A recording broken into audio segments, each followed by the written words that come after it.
Abriu a sua Bíblia, 1 Coríntios 11, versículo 17. No título da minha versão, que eu acho que é NVI essa versão aqui, a ceia do Senhor. Entretanto, nisto que lhes vou dizer, não os elogio, pois as reuniões de vocês mais fazem mal do que bem. Em primeiro lugar, ouço que quando se reúnem com a igreja, há divisões entre vocês, e até certo ponto eu creio. Versículo 19. Pois é necessário que haja divergências entre vocês, para que sejam conhecidos quais dentre vocês são aprovados. Quando vocês se reúnem, não é para comer a ceia do Senhor, porque cada um come sua própria ceia sem esperar pelos outros. Assim, enquanto um fica com fome, o outro se embriaga. Será que vocês não têm casa onde comer e beber? Ou desprezam a igreja de Deus e humilham os que nada têm? Que lhes direi? Eu os elogiarei por isso? Certamente que não. Versículo 23. Pois recebi do Senhor o que também lhes entreguei, que o Senhor Jesus, na noite em que foi traído, tomou o pão e, tendo dado graças, partiu e disse: isto é o meu corpo, que é dado em favor de vocês. Façam isto em memória de mim. Da mesma forma, depois da ceia, ele tomou o cálice e disse: este cálice é a nova aliança do meu sangue, no meu sangue. Façam isso sempre que o beberem em memória de mim.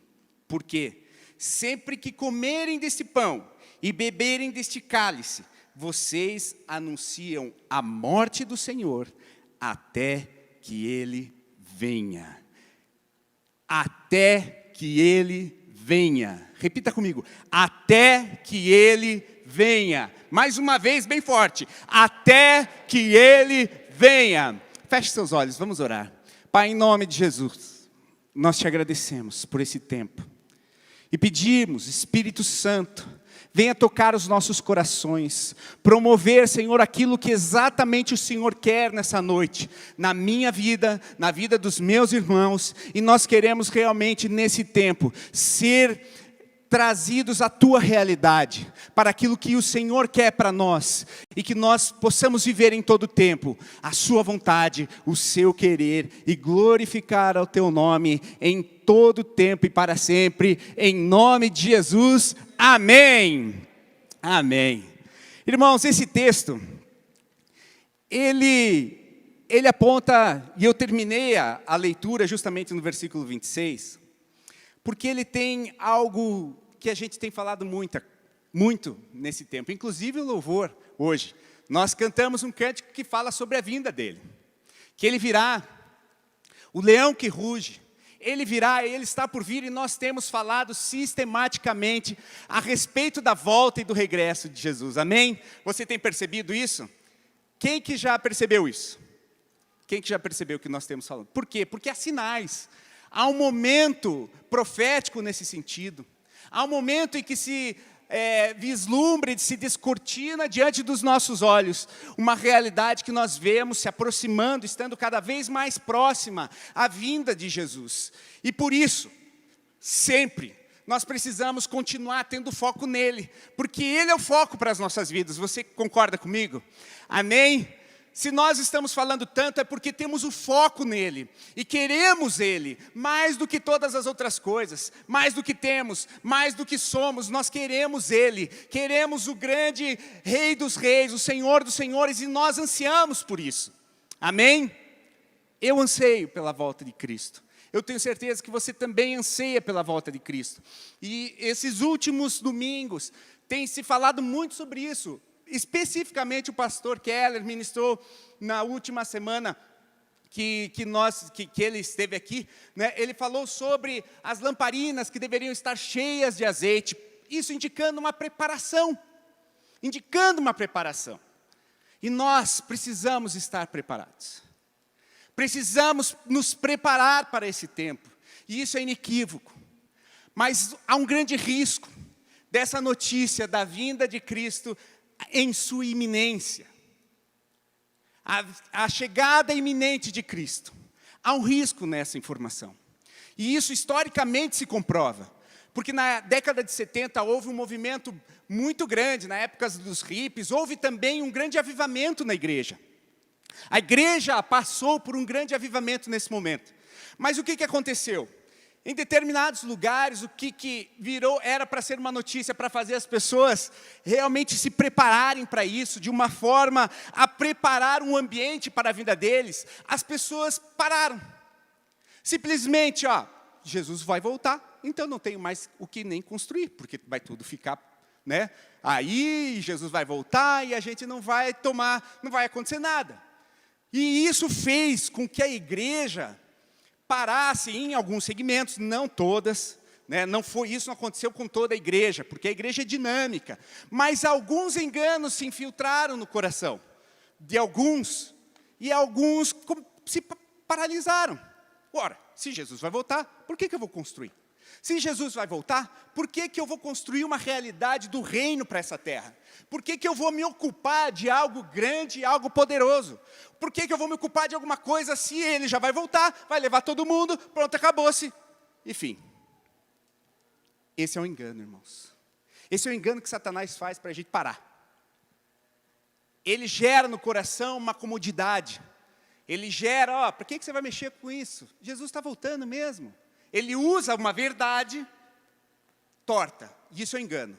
O engano é uma verdade torcida. Como ele fez quando ele falou com Jesus nas tentações, logo depois do batismo do Espírito Santo. Ele usava a palavra com um enfoque desviado. A realidade é, e nós cremos nisso, Jesus está voltando. Mas o engano que não se instale, porque nós vamos correr, nós vamos nos movimentar, porque há algo a ser preparado, algo a ser construído, é um lugar, um ambiente a ser construído. E eu estou falando isso porque isso tem tudo a ver com o ambiente de ceia. Você devia estar pensando, o que o pastor está falando? Ceia? Jesus voltar? Sabe, irmãos, quando você está por receber alguma visita na sua casa, e aí talvez fique mais fácil para as irmãs me entenderem. Quando você está prestes a receber uma visita na sua casa, o que você faz? Fica lá esperando a visita, ou você se levanta e vai preparar alguma coisa para essa visita? Não, vou recepcioná-la com um bolo, vou recepcioná-la com uma mesa bem posta, vou recepcioná-la, o meu jardim está lascado, eu vou precisar limpar, porque imagine se ela chega, ou ele chega, e veja o meu jardim desse jeito, vamos rapar o jardim, vamos limpar o jardim, vamos fazer isso, vamos fazer aquilo, esse é o ambiente de preparação, não é um ambiente onde nós sentamos no sofá lá e fica, pode chegar, estou esperando, não, a gente chega, a visita está chegando, então eu preciso preparar ceia, eu preciso preparar algo para eles comerem, eu preciso preparar as almofadas dentro do sofá, em cima do sofá, eu preciso puxar esse tapete, desenrolar o tapete que eu não uso lá em casa. Quem rola tapete quando não usa? Tem alguém aqui? Ninguém revela a idade, né? Mas eu lembro da minha avó que enrolava o tapete para ninguém usar. Mas olha só, a gente precisa desenrolar o tapete, fazer as coisas acontecerem ali ao redor. Por quê? Porque existe um convidado que está prestes a chegar, amém? Existe um convidado e eu quero preparar esse lugar. E a ceia do Senhor é um lugar onde nós vemos essa realidade se operando. A ceia do Senhor foi um ambiente que Jesus criou ali com seus discípulos, para mostrar o projeto de salvação e anunciar de forma efetiva aquilo que estaria para acontecer naqueles momentos. Eu estou preparando aqui um ambiente de salvação. Eu estou preparando para vocês um ambiente e um lugar onde eu estou providenciando essa salvação para toda a humanidade, para vocês e para toda a humanidade. Então o meu corpo será moído. E será moído pelas tuas transgressões. O meu sangue, será como fruto da videira. Esse fruto da videira aqui, prensado, como ele foi prensado, será realmente aquilo que é o sangue da nova aliança. Ele estava falando sobre um projeto de salvação. Que um projeto de salvação que começou ali naquele momento, que ele estava falando ali, não que começou, já estava no projeto de Deus lá na eternidade. Mas ali ele começou os primeiros passos de realização. Também não é verdade isso, né? Porque ele veio e aí, saindo do trono dele, ele já começou os primeiros passos. Bom, não foi a melhor palavra, mas ele estava ali prestes a morrer por nós. E ele falou, naquele momento, tudo o que iria acontecer. Na ceia. E hoje nós estamos relembrando aquele momento. A ceia. E o domingo que vem, se Jesus não voltar antes, se tudo der certo, a gente estará, domingo que vem não, no próximo mês estaremos fazendo a ceia. Sabe até onde nós vamos fazer a ceia? Até as bodas do Cordeiro. Até as bodas do Cordeiro. Porque nas bodas do Cordeiro também é uma ceia. O livro de Apocalipse fala que as bodas, nas bodas terá uma ceia. Ou seja, ele começou algo lá 2000 anos atrás, falando de uma ceia, fazendo um memorial. Aqui a gente repete, façam isso em memória de mim, todos os domingos, todos os dias, todos os tempos, e faça isso, irmão. Esse é um memorial que precisa estar em nossas mentes todos os dias, não uma vez a cada domingo. Mas isso chegará ao seu ápice, na grande ceia do Senhor, que será nas bodas do Cordeiro, quando o noivo e a noiva se encontrarem, a noiva ataviada e o noivo perfeito se casarão e estarão juntos o tempo todo e pela eternidade. Amém? Aleluia. Você não vê que esse projeto, essa ceia, aponta para a salvação de Deus em nossas vidas? Perceba os detalhes das semelhanças. Quando nós aceitamos Jesus como Senhor e Salvador, nós somos salvos naquele momento, amém? Paulo fala que nós desenvolvemos a salvação, como fala em Filipenses, se não me engano. Nós desenvolvemos a salvação, então, nós fomos salvos quando aceitamos a Jesus, estamos continuando sendo salvos pelo desenvolvimento da nossa salvação, mas a real salvação perfeita e eterna será quando encontrarmos com o Cordeiro. É tudo isso, irmãos. Há um projeto de salvação resumido nesses elementos. Por isso, não se trata apenas de um domingo que nós vemos tomar um suquinho de uva e comer um pãozinho ou uma bolachinha. É muito mais. É um projeto de salvação. E é isso que eu gostaria que vocês fixassem os seus olhos. Esse é um projeto que tem realmente o intento de transformar as nossas vidas. Por isso da preparação. Por isso de preparar, por isso de não ficarmos inertes com a notícia da vinda e da volta de Jesus. Nós precisamos estar preparados, precisamos nos preparar, estamos num processo de salvação e estamos indo na direção dele, amém? Abra sua Bíblia em Apocalipse 19. E eu quero que você olhe para essa realidade como algo que você vê para você, querido. A ceia do Senhor, hoje, que nós faremos aqui, aponta para essa realidade. Aponta para aquilo que Deus vai promover. Apocalipse 19. O júbilo no céu. Olha só, é festa, povo, é festa. Depois destas coisas, ouvi no céu uma como grande voz de numerosa multidão, dizendo: Aleluia! Salvação, a salvação e a glória e o poder são do nosso Deus, porquanto verdadeiros e justos são os seus juízos. Pois julgou a grande meretriz que corrompia a terra com a sua prostituição, e das mãos dela vingou o sangue dos seus servos. Segunda vez disseram: Aleluia! E a sua fumaça sobe pelos séculos dos séculos. Os 24 anciãos e os 4 seres viventes prostraram-se e adoraram a Deus, que se acha sentado no trono, dizendo: Aleluia, aleluia. Saiu uma voz do trono exclamando: Dai louvores ao nosso Deus, todos os seus servos, os que o temeis, os pequenos e os grandes. Então ouvi uma como voz de numerosa multidão, como de muitas águas e como de fortes trovões, dizendo: aleluia, pois reina o Senhor, nosso Deus Todo-Poderoso. Versículo 7, e aqui eu gostaria que você colocasse o dedo. Marca aí se for eletrônica a tua Bíblia. Alegremo-nos, exultemos e demos-lhe a glória, porque são chegadas as bodas do Cordeiro, cuja esposa a si mesmo já se ataviou, pois lhe foi dado vestir-se de linho finíssimo, resplandecente e puro. Porque o linho finíssimo são os atos de justiça dos santos.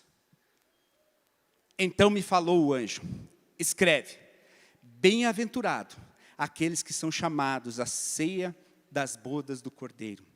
E acrescentou: são estas as verdadeiras palavras de Deus. Veja, irmãos, nós hoje estamos apontando para aquilo que haverá no futuro.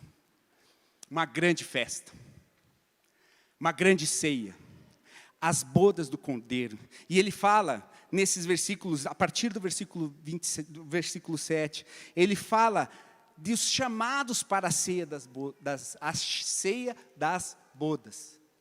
A ceia das bodas do Cordeiro. Nós estamos falando aqui daqueles que foram convidados. Quem foi convidado aqui? Amém, amém, amém. Levanta a mão, irmão. Eu fui convidado.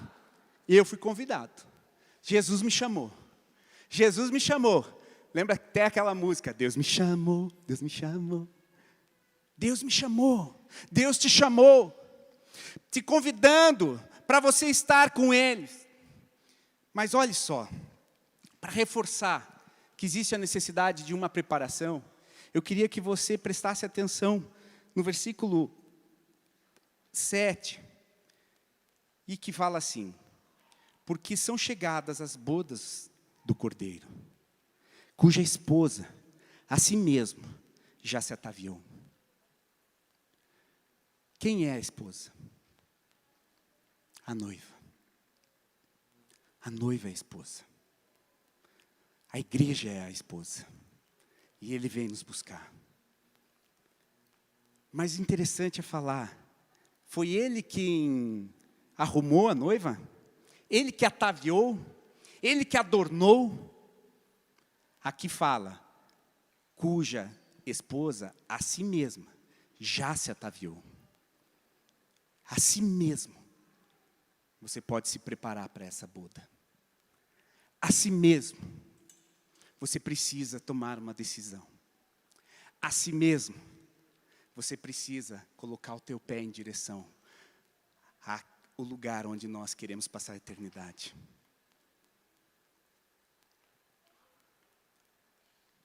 Sabe que nós passamos por tempos muito difíceis. Tempos difíceis onde o engano vem tentando se infiltrar. Sobretudo para dizer que nós não temos um papel nisso. Temos. Nós precisamos aceitar. E nós precisamos nos ataviar. Esse era o discurso que João Batista falava antes de Jesus chegar. Arrependam-se. Arrependam-se. Pois é chegado o reino do Senhor. O arrependimento é a preparação para esse momento. O arrependimento é a forma como nós começamos a nos preparar para essa realidade. O arrependimento das obras mortas. O arrependimento é o fruto daquilo, como Paulo mesmo falou, que é o fruto justamente de corações que se afastam do pecado. Frutos de justiça. Frutos de justiça.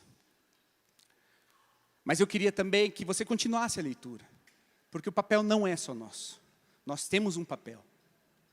Olhe só.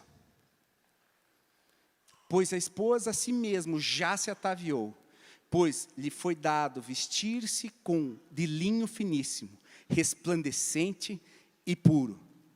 Porque o linho finíssimo são os atos de justiça dos santos. Então qual era a postura? Uma postura da noiva que se prepara e se vestir com vestes de linho puro. De linho que coloca aqui, né, com finíssimo, resplandecente, puro. Essa é outra parte. Paulo fala que nós não somos salvos pelos nossos atos de justiça, mas somos justificados pela fé em Cristo. Pela fé em Cristo. A nossa justificação não vem porque nós somos bonitinhos, porque escovamos os dentes bonitinho, porque fazemos as coisas certinhas, porque fazemos tudo certinho. É porque temos fé em Cristo Jesus. Até porque tem muita gente que faz tudo bonitinho e certinho, mas não crê em Jesus. Infelizmente, esses não estarão nas bodas do Cordeiro. Porque o convite é crer. O convite é acessar pelo sangue do Cordeiro.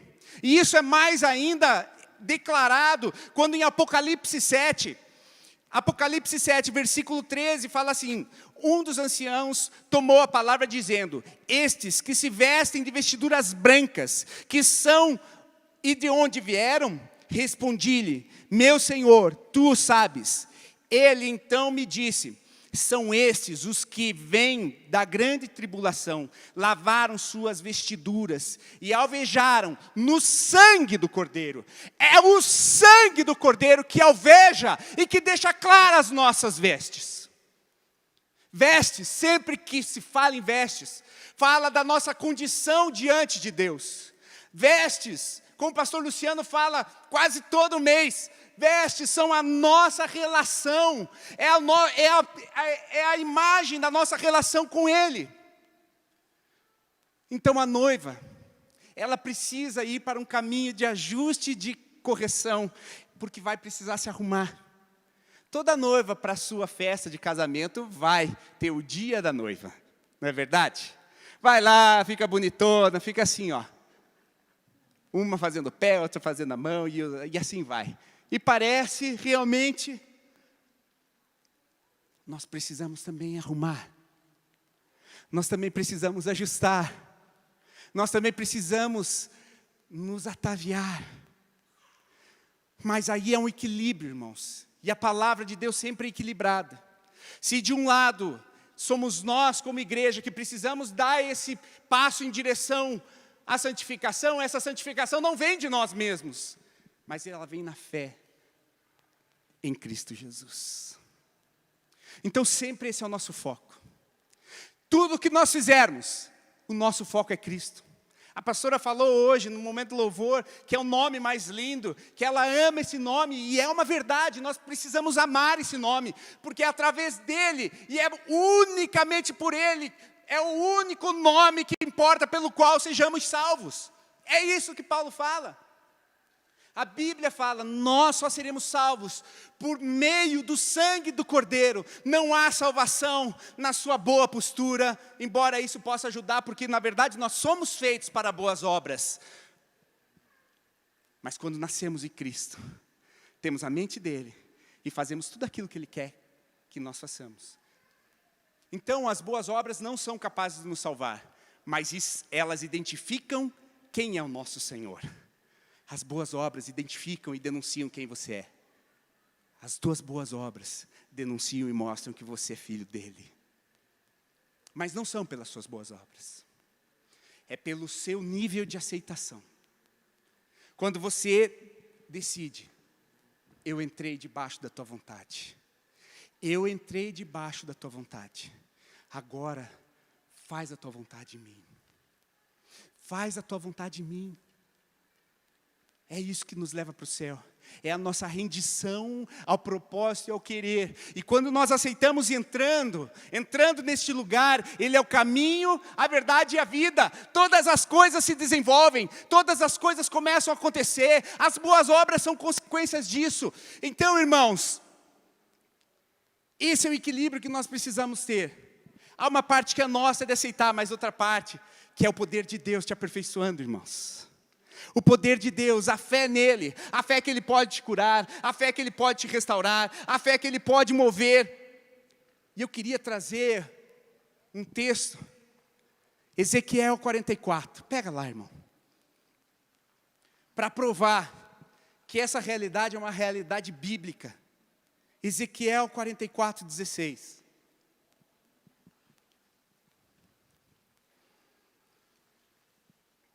Ezequiel é um profeta, enquanto você abre, 44, 16. Ezequiel é um profeta que ele fala justamente porque ele tem uma visão do tabernáculo.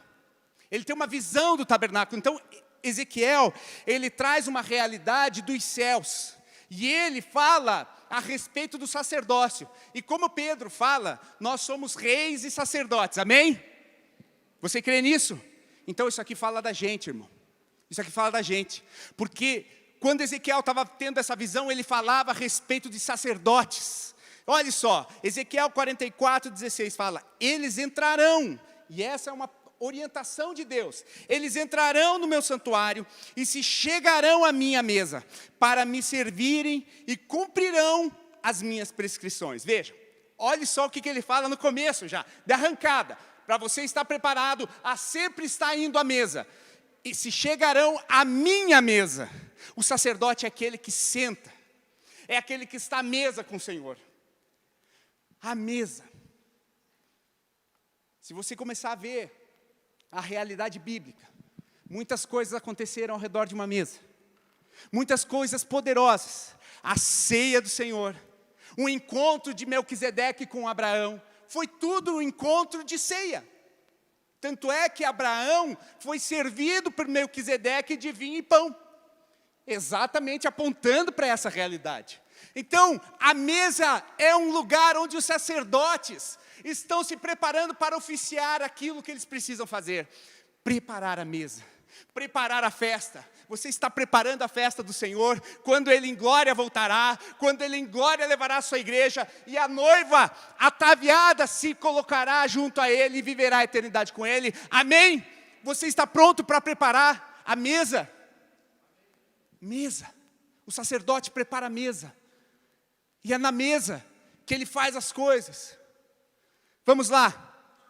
Para me servir e cumprirão as minhas prescrições. E será que quando entrarem pela porta do átrio interior, usarão vestes de linho. Usarão vestes de linho. Não se porá lã sobre eles, quando vierem nas portas do átrio interior. Dentro do templo, tiaras de linho lhe estarão sobre a cabeça, e calções de linho sobre as coxas. Não se cingirão, a ponto de lhes vir suor. Não virá suor. Quando o sacerdote entrar no templo e começar a oficiar a obra dele. Veja a cena.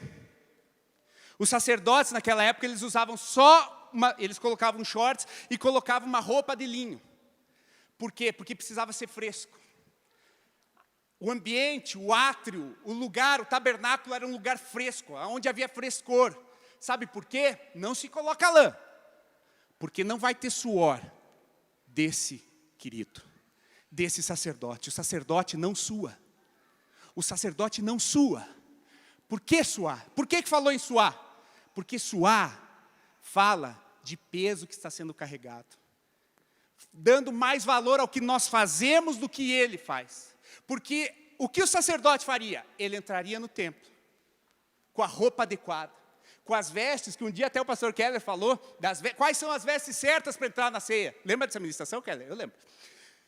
Entrará com as vestes certas de linho, mas não suará. Por quê? Porque o papel dele era entrar. O resto é a obra do Senhor. A obra é do Senhor, irmão. A obra não é nossa.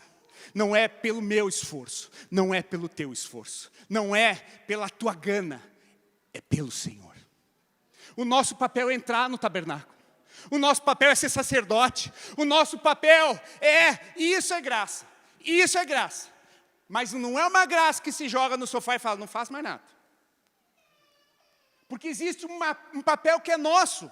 E nós precisamos entrar no tabernáculo, um lugar de adoração, porque o tabernáculo era um lugar de adoração.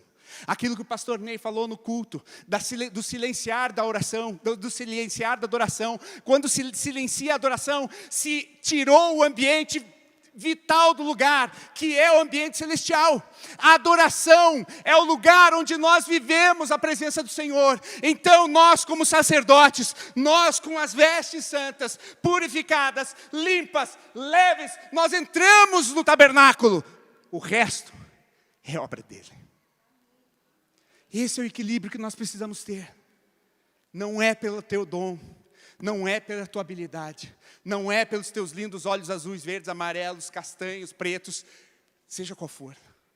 Não são as nossas qualidades, são as qualidades do Senhor que estão em nós.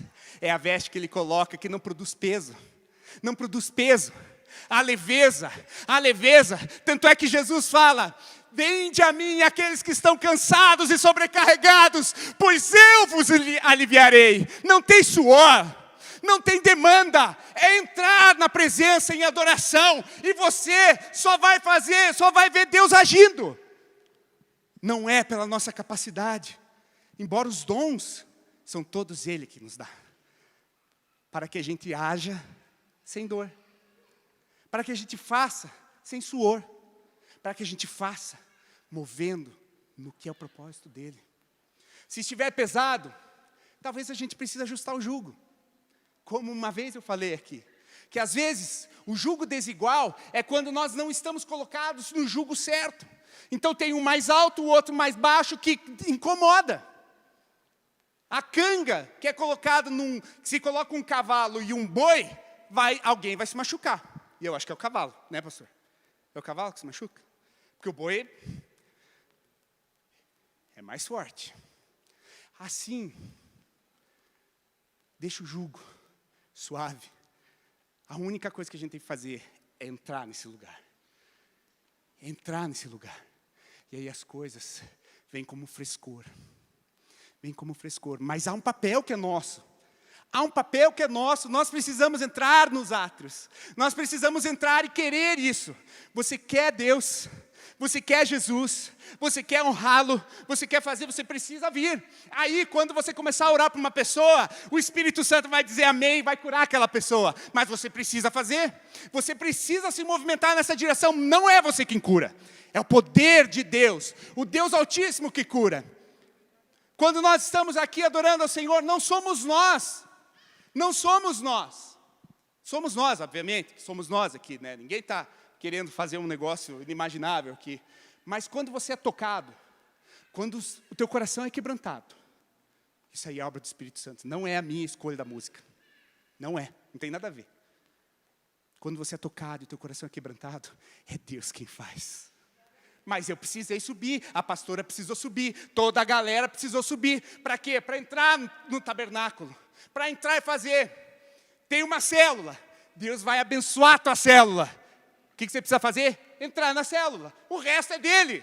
O resto é dele. Ele faz, ele dá o crescimento. Em Atos fica muito claro disso, porque era o próprio Deus quem acrescentava no capítulo 4. Não tem esforço nosso, não são as nossas habilidades, não é a minha beleza, não é a minha feiura, não é nada. É o que Deus faz. A gente só precisa entrar no tabernáculo. A gente só precisa entrar no lugar. E a gente entrou no lugar. Não tem mais suor. E se estiver suando, é porque talvez nós estamos fazendo pela nossa própria força. É porque talvez a gente já começou a desviar o foco, como a pastora Márcia ministrou. Ministrou, não, orou, que os meus olhos estejam sempre em Ti. Que os meus olhos estejam sempre em Ti, os nossos olhos sempre têm que estar naquele que é autor e consumador da nossa fé. Não adianta a gente querer, né, manipular pessoas. Não, agora você está aqui, agora você é na minha célula, agora você aqui, agora eu te protejo, aqui, ó. Não, Deus é quem guarda, Deus é que protege, Deus é que dá crescimento. Um semeia, outro planta, outro rega. Mas quem dá o crescimento? Deus. Não cansa, irmão. Não precisa cansar. Prepara a tua ceia. Prepara a tua ceia, não tem cansaço para isso. Só se coloque adiante da mesa. Entra no tabernáculo, diante da mesa, você vai fazer e ver grandes coisas acontecerem por meio da tua vida. Mas não é você, é a graça do Senhor sobre a sua vida. Porque graça não é desculpa para a gente se jogar nas cordas. Graça é poder para a gente chegar onde a gente não chegaria sozinho. É isso que é graça. Graça é poder de Deus para nos levar a uma realidade que nós não chegaríamos sozinhos. Mas graça nunca, jamais, se ela está sendo levada a isso, está errada. Graça jamais será desculpa para a gente não fazer nada. Jamais. É desfoco. A gente está desfocado. Quando a gente está alinhado, a graça nos leva a viver aquilo que sozinho a gente não viveria. A graça nos leva para o céu, porque sozinho nós não iríamos. Não tem um ônibus lá na rodoviária falando, partida para o céu. Tem? Não tem. Porque depende da graça. Depende do Cordeiro.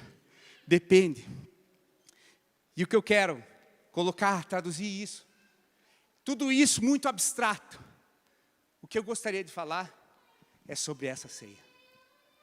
Agora começa a ministração. Não, estou brincando, calma. Não atirem pedra. Fiquem tranquilos. Mas a gente precisa.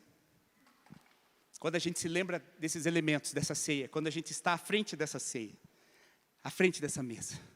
E eu te digo, não viva religiosamente achando que a ceia são todos os domingos, segundos de domingo, os segundos domingos do mês. Isso aqui é apenas um memorial, porque nós temos todos os dias para estar à mesa com o Pai.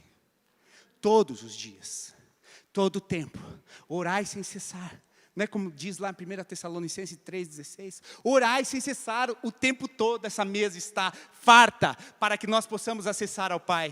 O tempo todo, venha à mesa, chegue-se à mesa, o meu sacerdote virá à mesa. Nós podemos estar à mesa com o Senhor o tempo todo. O tempo todo. Não há impedimentos. O véu que separava, já não separa mais. Não há mais separação. Então nós podemos acessar esse lugar ousadamente, confiadamente, como diz o autor de Hebreus, para um lugar de graça e sabedoria que o Senhor sempre tem para nós, a cada momento da nossa vida e da nossa história. Não é só no segundo domingo de cada mês. Nós fazemos isso como um memorial. Mas isso é para a gente lembrar que todos os dias nós podemos nos relacionar com Ele. Todos os dias. É um posicionamento. Como se preparar? Como começar a preparar essa ceia, então? Como que eu vou preparar, pastor? Como que eu vou fazer? Me diga de forma prática. Como que eu vou me posicionar para trazer essa ceia? Para ir para essa ceia? Para colaborar com essa ceia? As bodas do Cordeiro. Para celebrar essa ceia. Sempre que nós estamos com os elementos, sempre, o suco da videira e o pão, eles apontam para quem? Para Cristo. Não tem outra coisa. O pão representa o corpo, que foi moído pelas nossas transgressões. E o vinho, o suco da videira, o suco de uva, o fruto da videira, representa o sangue que foi derramado. A ceia aponta para Ele. A ceia aponta só para Ele. Então nós precisamos olhar, e o foco da ceia é Ele. Por quê? Quando Paulo falou, vocês perceberam que Paulo estava dando uma corrigida na galera. No primeiro texto que nós lemos hoje, Paulo estava falando, tem coisa que eu não vou elogiar em vocês. Porque vocês comem, vocês se embebedam, vocês comem na frente dos outros, vocês não compartilham, vocês fazem o que vocês querem. Na verdade, não gosto das reuniões de vocês. É isso que Paulo falou. Esse é o ambiente que não prepara a vinda de Jesus. Só confusão. Cada um pensando em si mesmo. Cada um pensando no seu próprio umbigo. no seu próprio interesse, na sua própria comida, na sua própria bebida, na sua própria condição. Mas a partir de determinado momento, eu vou lhes passar aquilo que o Senhor me passou. Que na noite em que ele foi traído, ele apresentou os elementos. Na noite em que ele foi traído, ele apresentou os elementos. E nos mostrou o que deveria fazer. Ele nos mostrou que ele foi moído pelas nossas transgressões. E que ele é o sangue dele é o sangue da nova aliança. Nós precisamos olhar para esse Deus e reconhecer que ele é a causa de não sermos consumidos. Ele é a causa dos nossos pecados não nos levarem para a morte.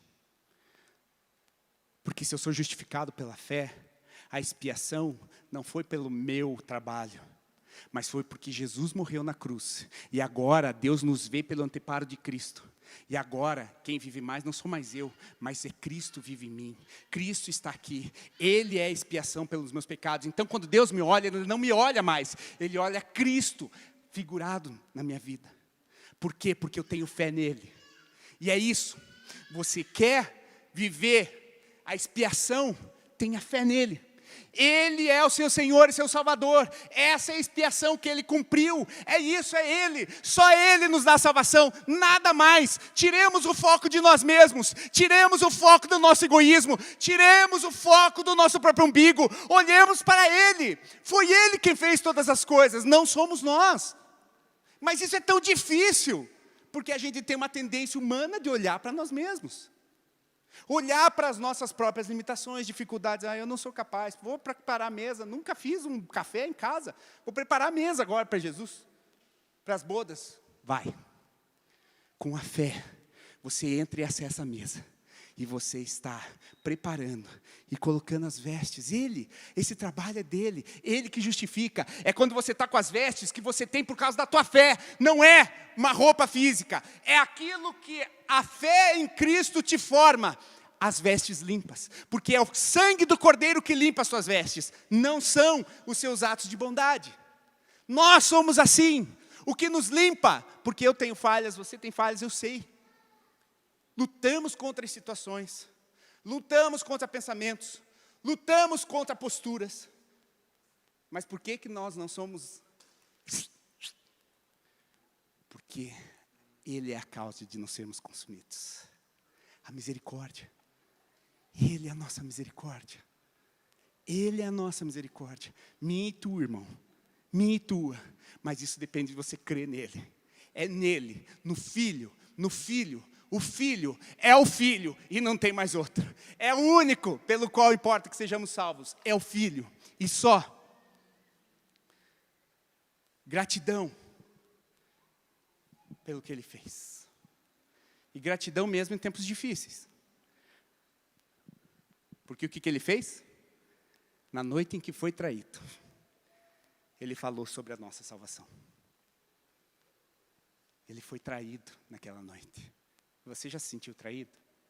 Você já se sentiu, puxa, mas aquela pessoa é uma ingrata. Tudo que eu fiz, tudo que eu faço. Você já se sentiu traído? Jesus se sentiu traído. Mas ainda assim Ele estava preocupado, era com a nossa salvação. Era com a minha e a tua salvação. Ele é a causa de não sermos consumidos. É parar para lembrar. Nós precisamos parar aqui neste lugar e olhar e lembrar. Quando Josué levou o povo a pés secos, atravessar o Jordão, o que Deus mandou fazer? Construa um monumento aqui, para que toda vez que vocês passarem, vocês olhem e vejam o que Deus fez por vocês. Então, todo segundo domingo de cada mês, nós precisamos lembrar daquilo que Deus fez por nós. Só hoje? Não, todos os dias, mas hoje é o memorial. Hoje é a memória que nós fixamos e passamos por aqui. Tem ceia. Jesus morreu por mim. Jesus me salvou. Jesus me salvou. Toda vez que você segura o pão, toda vez que segura o pão, você está segurando o corpo de Cristo. Não literalmente, né? mas aquilo aponta. Não é a teoria da transubstanciação. Nós sabemos que aquilo representa o pão. Mas essa representação precisa nos lembrar de duas coisas. Avalie-se o homem a si mesmo. Porque aquilo é o corpo.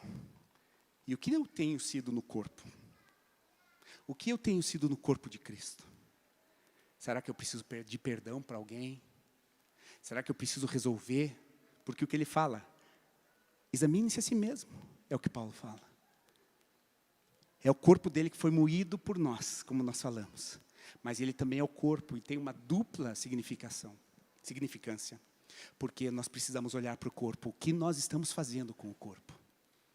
O que eu estou fazendo? Eu estou machucando de novo o corpo? Porque já foi machucado. Ele já foi machucado. Eu estou machucando o corpo com a forma como eu estou lidando ou deixando de lidar com meu irmão, sem perdão, sem misericórdia.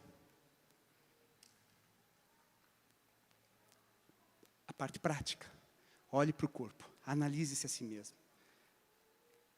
Essa comunhão, como a pastora Márcia falou, é um ambiente de guerra. Não, ela não falou isso, mas ela falou que, na verdade, o inimigo não fica aqui. Por quê? Porque aonde nós celebramos a um Deus vivo, Satanás não tem lugar. Sabe por quê?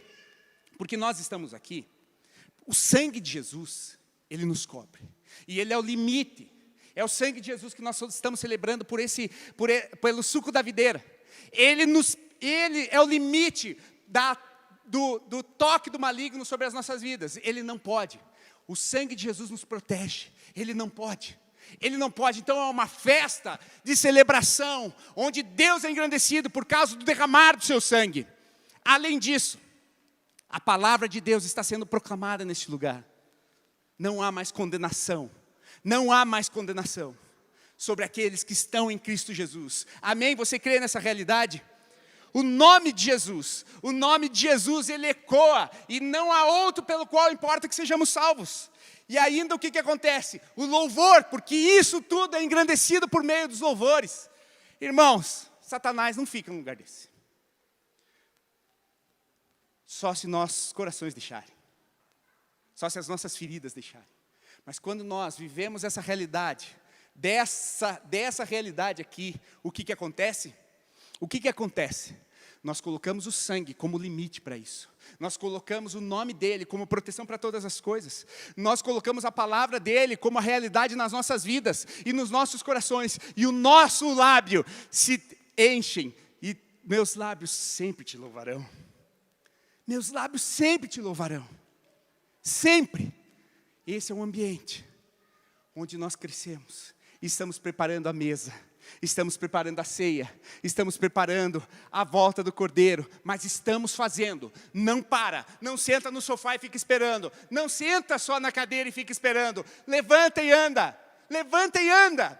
Às vezes quando as meninas lá em casa começam a fazer uma manha e tal, né, eu chego cantando, levanta e anda, levanta e anda. Vocês conhecem essa música? É do Trazendo a Arca. Se está um ambiente assim meio de preguiça, ou caiu e está fazendo uma manha, eu falo, levanta e anda. Você vê como a gente é espiritual lá em casa? Veja só. Obviamente que é brincadeira, né, irmãos? Mas falando em casa, isso aqui é um lugar de família. Isso aqui é um lugar de uma família que tem um pai. Mas tem um lugar que representa isso tudo. Quando o Cordeiro foi morto, lá em Êxodo, para libertar o povo do Egito, eles faziam como? Moisés falou, matem um cordeiro por casa. Um cordeiro por casa. Em Atos, quando o carcereiro estava louco, querendo, eu vou morrer, ele disse, não, tu e tua casa servirão ao Senhor. Servirão ao Senhor? Não, serão salvos.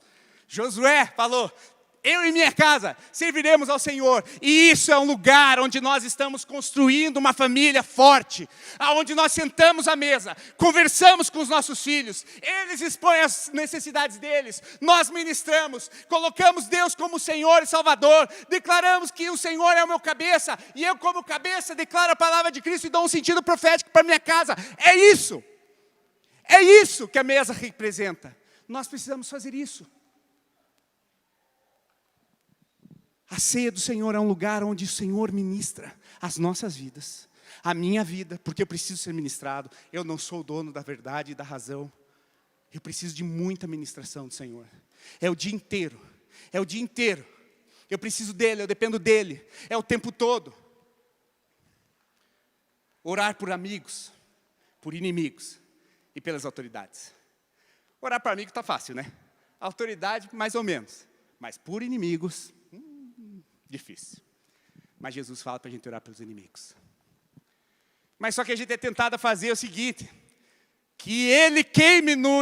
Não, desculpa, senhor. Não é isso. A oração pelos seus inimigos não é que ele se ferre. Porque quem que é o teu vingador? O Senhor. Entrega para ele.